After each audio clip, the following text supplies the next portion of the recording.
우리가 알고 있는 기독교는 예수 그리스도의 종교라고 하지만 실제로는 바울이 만든 종교라는 비판적 관점이 있습니다. 이게 무슨 말일까요? 바울은 예수와 직접 만난 적이 없습니다. 예수가 십자가에 못 박혀 죽을 때 바울은 어디에 있었을까요? 그는 현장에 없었습니다. 베드로나 요한처럼 예수와 함께 3년간 생활하며 그의 가르침을 직접 듣고 기적을 목격하고 무엇보다 예수라는 인간의 희로애락을 함께 나눈 경험이 전혀 없었습니다. 바울이 예수를 만난 것은 다메섹 도상에서의 신비적 체험을 통해서였습니다. 이미 부활한 그리스도, 즉 영적 존재로서의 예수를 만난 것이죠. 여기서 첫 번째 문제가 발생합니다. 바울은 예수의 인간적 고통이나 절망, 그리고 그가 왜 십자가에 못 박혀야 했는지에 대한 역사적 맥락을 직접 경험하지 못했습니다. 예수의 제자들은 스승의 죽음을 목격하며 절망했습니다. 그들이 따르던 메시아가 로마 제국에 의해 처형당하는 것을 보며 모든 희망이 무너졌을 것입니다. 하지만 바울은 이런 절망과 좌절을 겪지 않았습니다. 그에게 예수는 처음부터 승리한 그리스도였습니다. 이러한 차이는 바울의 신학에 결정적인 영향을 미쳤습니다. 바울은 십자가 사건을 역사적 비극이 아니라 신학적 사건으로 해석했습니다. 예수의 고통스러운 죽음은 인간적 공감의 대상이 아니라 구원의 수단으로 변모했습니다.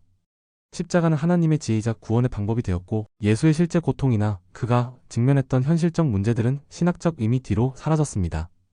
바울의 신학적 재구성은 여기서 그치지 않았습니다. 그는 본래 유대교 바리새파 출신으로 율법에 대한 깊은 이해를 가지고 있었습니다.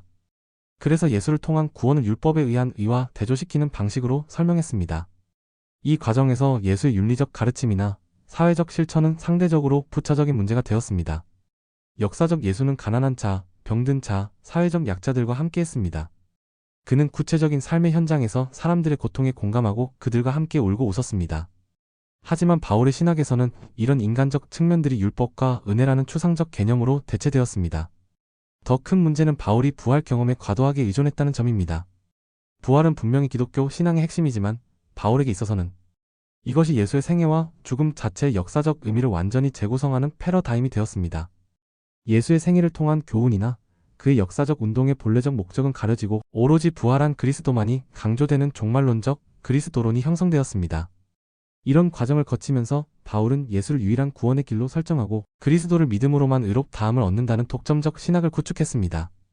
역사적 예수가 보여준 포용적이고 열린 메시지는 교리화되고 독점화되었습니다. 여기서 우리가 주목해야 할 점은 바울 이후 기독교가 예수 자신보다도 바울이 해석한 그리스도에 더 집중하게 되었다는 것입니다. 살아있는 역사적 예수는 신학 속으로 사라지고 그리스도는 고정된 교리와 신학적 구조물로 변모했습니다. 물론 바울의 신학적 기여를 무시할 수는 없습니다.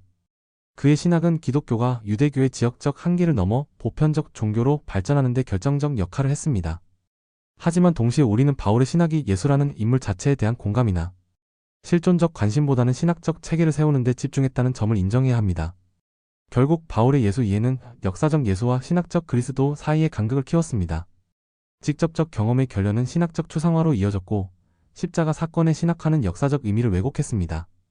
율법 중심적 사고는 예수의 사회적 메시지를 축소시켰고 부활 신앙에 대한 과도한 의존은 예수의 생애 자체를 소홀히 하게 만들었습니다. 그렇다면 우리는 어떻게 해야 할까요? 이는 현대 기독교가 1세기 예수 이해에 머무르는 것이 아니라 시대적 상황에 맞는 다음 세대의 그리스도를 새롭게 찾아야 한다는 결론으로 이어집니다.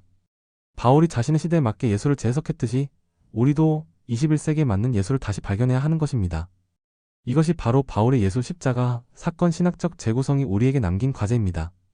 우리는 교리화된 그리스도를 넘어서 살아있는 예수를 다시 만나야 합니다. 신학적 체계보다는 인간적 공감을, 추상적 개념보다는 구체적 삶을 중시하는 예수를 재발견해야 하는 것입니다. 여러분은 어떻게 생각하시나요? 댓글로 여러분의 생각을 남겨주세요.